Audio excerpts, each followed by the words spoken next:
Thanks, Count Cordy.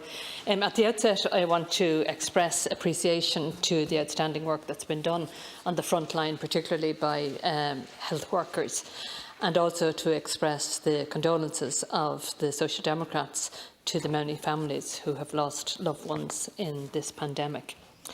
Taoiseach, from the first case of COVID-19 in this country 2 months ago, we've been told that the strategy was to establish a robust test and trace regime which could rapidly identify each new case, trace the contacts, isolate them and thereby contain the virus.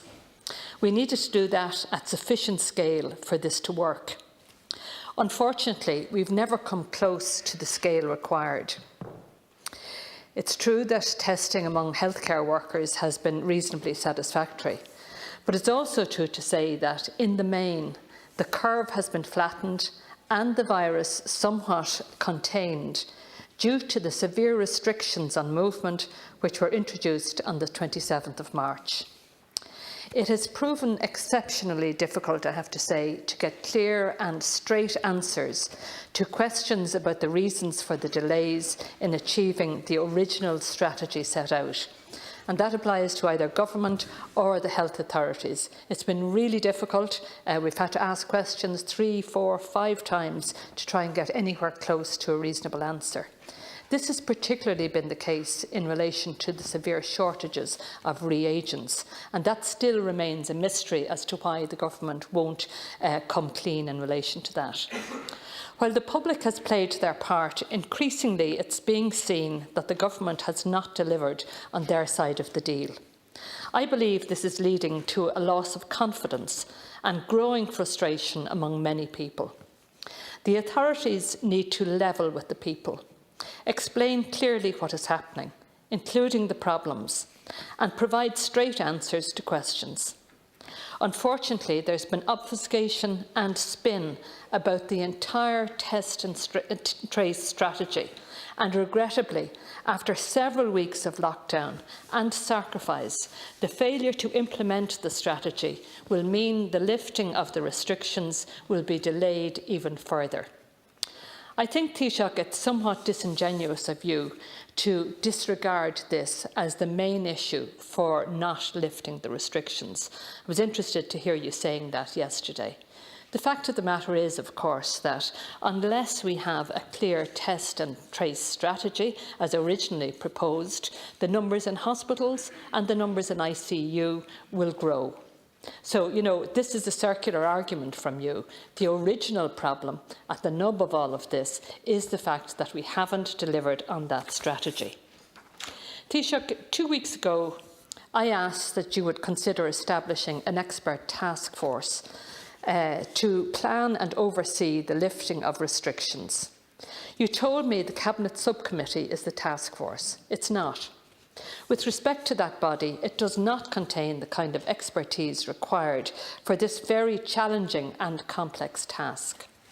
Such a task force should be guided, of course, by public health experts, but it must also have representation from a range of other sectors: general health, mental health in particular, which is a growing issue now, education, business, transport, industry, and so on. And critically also, it must contain the necessary risk assessment and logistics skills for the planning and management of such a major and important undertaking. Its work should be done in public, with clear explanations and accountability for each of its decisions. The phases of lifting the restrictions and very clear metrics for triggering each phase should be published also. The price which people are paying and will continue to pay for a long time demands openness and transparency about decisions which impact their lives, their livelihoods and their futures. What we've had is behind closed doors decision making, political spin, kite flying, media leaks and a very unsettling absence of candour. That won't be tolerated for much longer, Taoiseach, and I'm not just talking about at a political level. In terms of the public generally, You know, they're getting very frustrated, and they won't tolerate any further obfuscation in relation to the strategy. I want to move to the question of the cost of responding to the health crisis and the ensuing economic crisis. The actions to date, including the COVID payment and the wage substitute scheme, have been correct, but the next steps in relation to a phased return to work and supports for SMEs and dealing with personal debt in particular will be crucial. Again, it's why we need an expert-led task force. The longer it takes to implement the test and trace strategy, the longer this will be delayed and the costlier it will be. Last week's Stability Programme update, unsurprisingly, painted a very stark picture of the challenges ahead, and we know that the cost of responding will be substantial. Of particular concern is the fact that the SPU spending projections actually fall below the budget projections for next year. It's inexplicable that that is the case. The aim of economic strategy must be to provide an economic stimulus rather than retrenchment and austerity. This can only happen if the ECB provides zero funding or negative interest rate funding to member states. The big question, of course, is who will pay for all of this? We cannot repeat the mistakes of the last recession, where Ireland was saddled with huge debt, which resulted in severe austerity, the impact of which is still being felt. Within the EU, this must be viewed as a Europe-wide problem, and we need a Europe-wide solution. It would be entirely unacceptable, in my view, for the ECB to respond with costly loans, and that is why the government must vigorously pursue a fair and just response to the devastation caused by this deadly pandemic. And the government must be open and transparent about what that strategy is.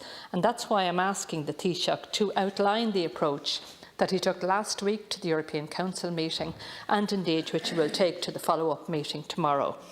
It's important, Taoiseach, I think, that you tell us what is your attitude in respect of a longer-term lifting of the fiscal rules. Do you support the idea of corona bonds? And what exactly is your strategy in Europe? Thanks, Deputy. I do support the proposal to have corona bonds, and that's not a secret. I think I said that a week or two ago. Everyone should know that, and that essentially is a mechanism by which we would collectivise European debt solely for the purpose of paying for the cost of the crisis. It could be just health spending, or it could go beyond health spending to include the money necessary to re-stimulate the economy. However, as I think anyone who's familiar with European issues will know, that would require a change to the European treaties. And it is highly unlikely that that's going to happen, because in order to change the European treaties, every country needs to want to do that, and some countries need to hold referendums on it. So for that reason, alternative solutions are being developed. We expect the European Commission to come to us next week with proposals as to how we can use the MFF, the 7-year budget for the EU, and also borrowing perhaps by the European Commission as a means to do something similar. And a proposal has already been developed involving the ESM by the ECOFIN, by the Council of Finance Ministers, and that's already been approved. It was approved last week by the European Council. In terms of the fiscal rules, as you know, when it comes to the Stability and Growth Pact, the clause that allows us to make an exception, the break clause, if you like, or the get-out clause, has already been activated. And I've always been of the view that the fiscal rules can or should be amended depending on the circumstances that we face. But I think something that's often missed by people when we debate the fiscal rules is the rules are there for a reason. You know, somebody didn't just invent fiscal rules because they thought it'd be a great idea.